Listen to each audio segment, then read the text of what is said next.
welcome back, crafty friends. Working on pages 10 and 11 on my December 2023 album, and this one I decided to use this little banner piece to make a block area at the top of my page. But I wanted to actually keep the scallop, so I did glue it down on this piece of paper, and then I'm fussy cutting around the banner to give the page some movement, since a lot of the other elements on the page are pretty blocky and square, so I thought this would give some element of movement to the page.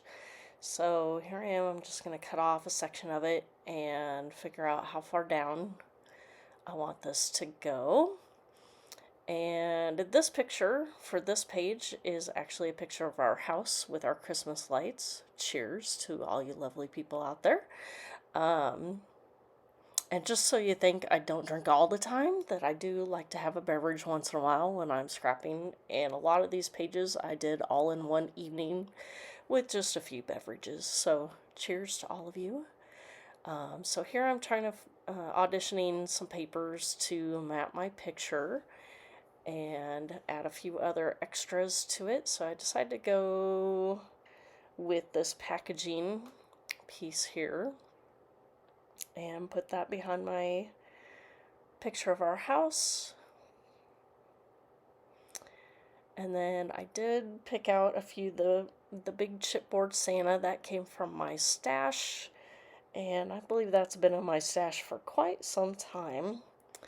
And then I did pick out a few items, some die cuts from the Vicky Bouton Peppermint Kisses collection that I'm using this year for part of my album here. So this piece was actually from the 49 Market, as was the yellow up at the top as well.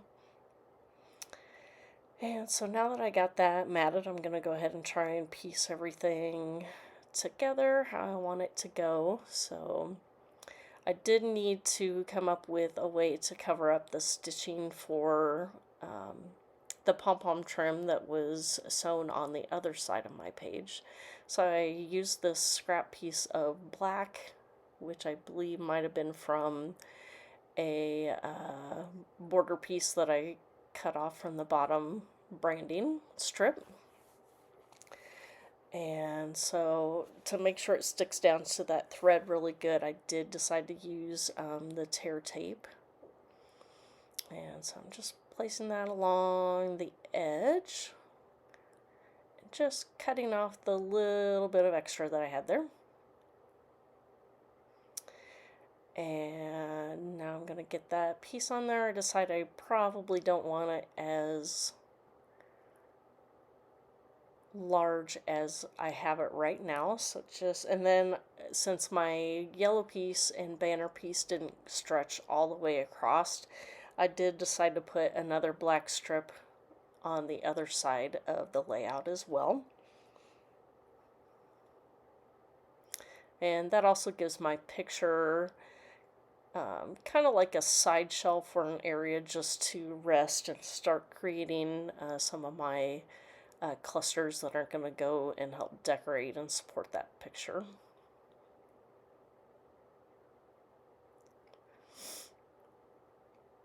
So I was still fuffing around trying to figure out, do I want it here, do I want it there?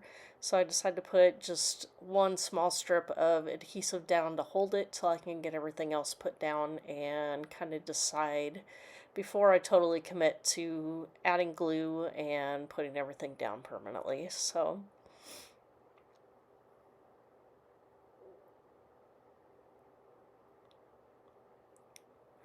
apparently I need more creative juices going there, so cheers.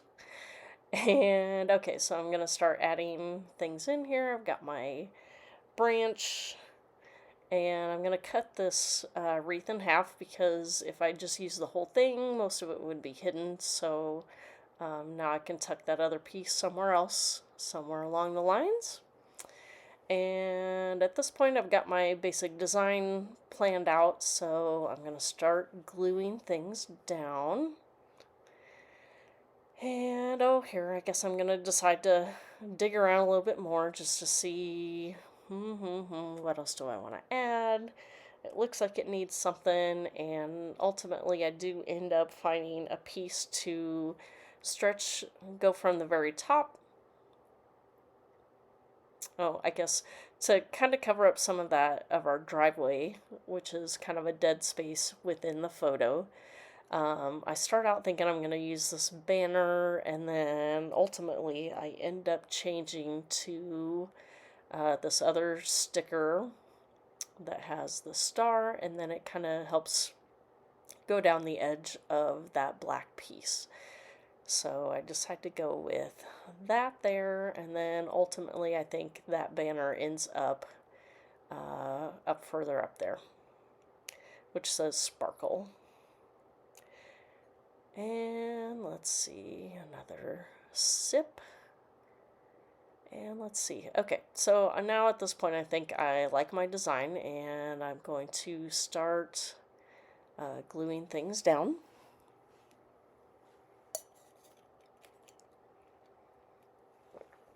Alright, had to get a sip of water there.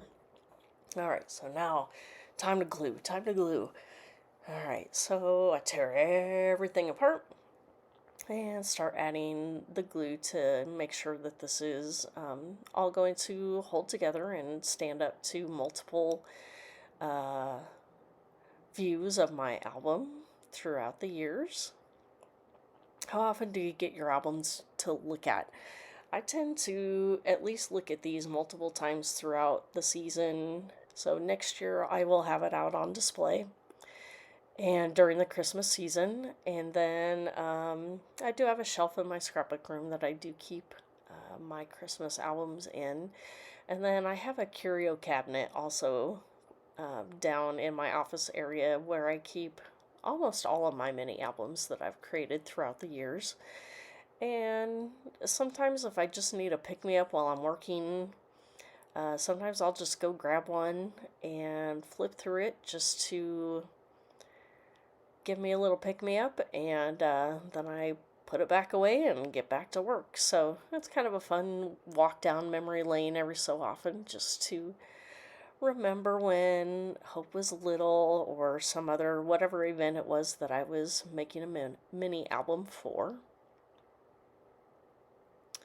So here we go. I'm finally gluing things down. So I'm putting this branch down underneath, also to kind of give my picture a shelf to sit on the underside and not just on to anchor it to the page on the side with the black banner.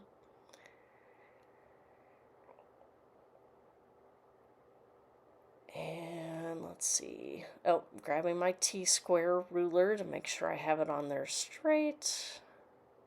And holding it down till it sticks real good. And let's see.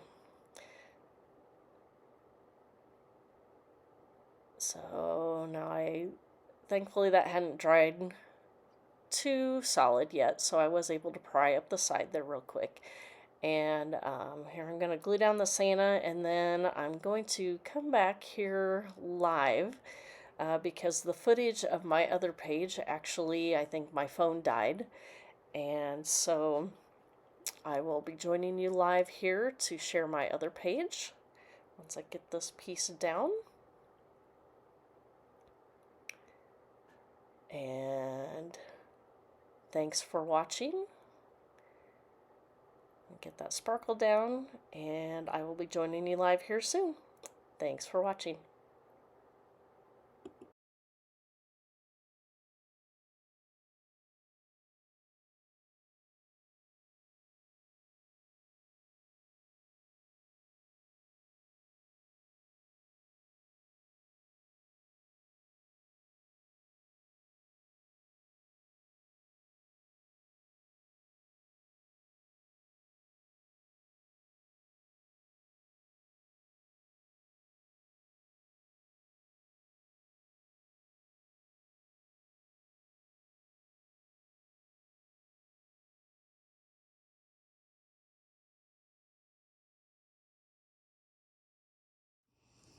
Alright, so somewhere along the line, I lost my footage of when I created this page. So I'm just going to go on live here and kind of talk about how I created this. That every year I create a Harry Potter Christmas tree, and so this is just where I had it sitting this year and how it may look different each from year to year. And so I do pull out a couple of my Legos and set them down underneath the tree. And of course, we are big Harry Potter fans, so I have a lot of themed papers and stickers. And so this actually is usually one of the pages within my Christmas album that is not using Christmas paper.